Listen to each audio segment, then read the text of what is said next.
All right, let's jump right in. We often talk about finding joy, right? As if it's some lost object we just need to stumble upon.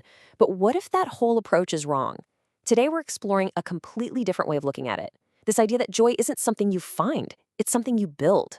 We're going to look at the architecture of joy. And this right here is our foundation. Ralph Marston lays it out perfectly. He's saying that happiness isn't the prize you get at the end. It's not a result of getting the job or the house or the relationship. It is a choice you make right now.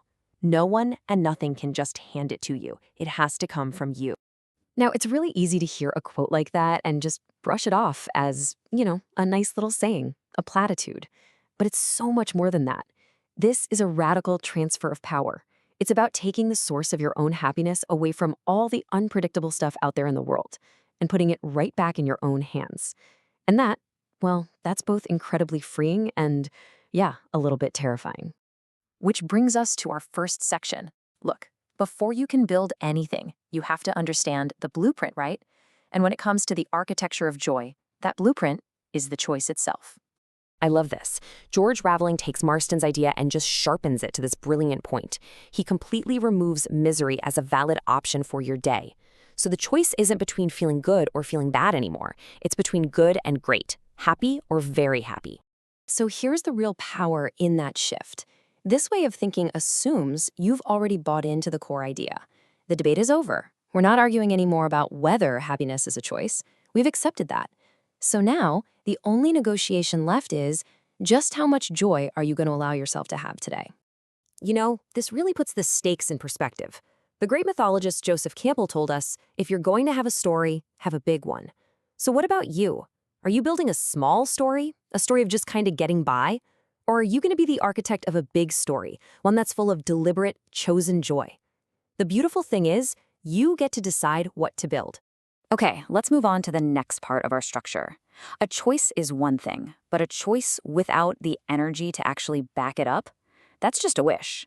You can't build a skyscraper without fuel and materials, and you can't build a joyful life on an empty tank. And boom, here it is, the missing instruction manual from Jim Quick. This is why that choice to be happy can feel so hard to maintain. We get burned out.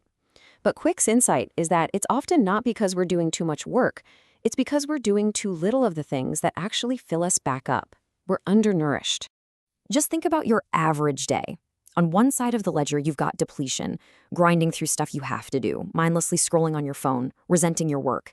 Then on the other side, you've got nourishment, moving your body, reading something that actually feeds your mind, creating something that lights you up. Both columns take time and energy, but only one is actually fueling the structure you're trying to build. Carlos Castaneda just nails it with this one. The amount of work is the same. I mean, think about it. It takes a lot of energy to be miserable, right? All that complaining, worrying, replaying things in your head. And it takes energy to be strong, to practice, to learn, to nourish yourself. Since you're spending the energy anyway, the only real question is, where are you going to invest it? And let's be really clear about this.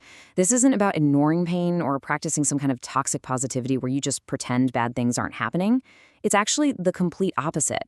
The goal is to choose to feel more of the good stuff, more invigoration, more enrichment, more life. Okay, so we've made the choice. We're fueling it with nourishment.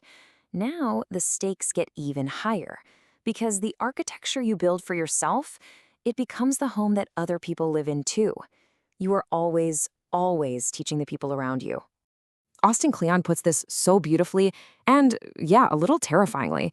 You can't tell your kids to love reading if they only ever see you scrolling on your phone.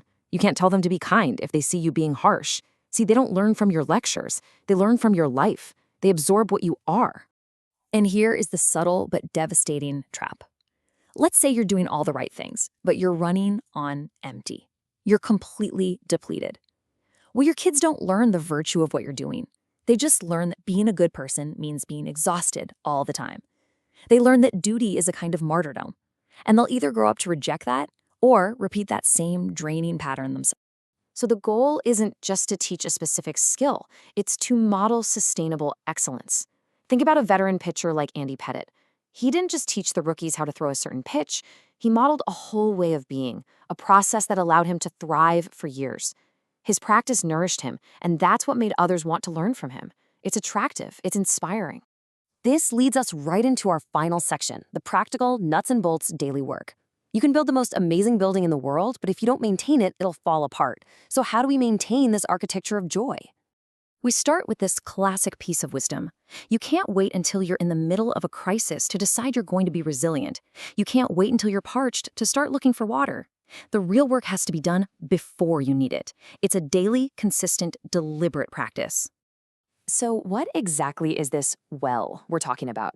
It's simply the sum of all those daily practices we looked at earlier. It's the things that nourish you, enrich you, and fill you back up. This is your reservoir. It's the strength you build during the calm, ordinary times, so that when the storm inevitably hits, you have something deep to draw from. This short parable from Anthony DeMello is just, wow, so powerful.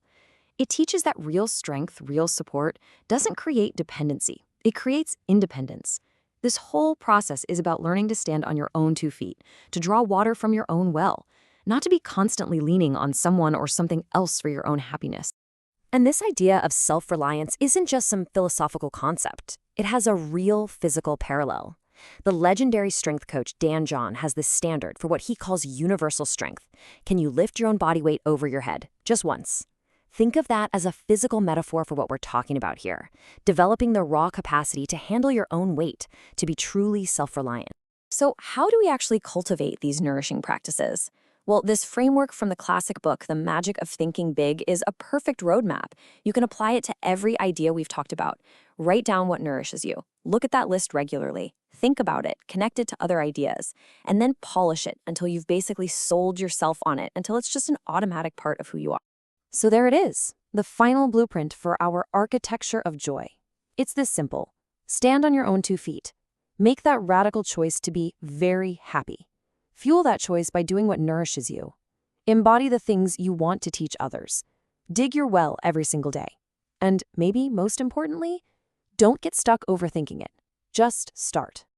And let's wrap with this incredible insight from Wim Hof. He says, the feeling of accomplishment comes before you actually do the thing. That's a mind bender, right?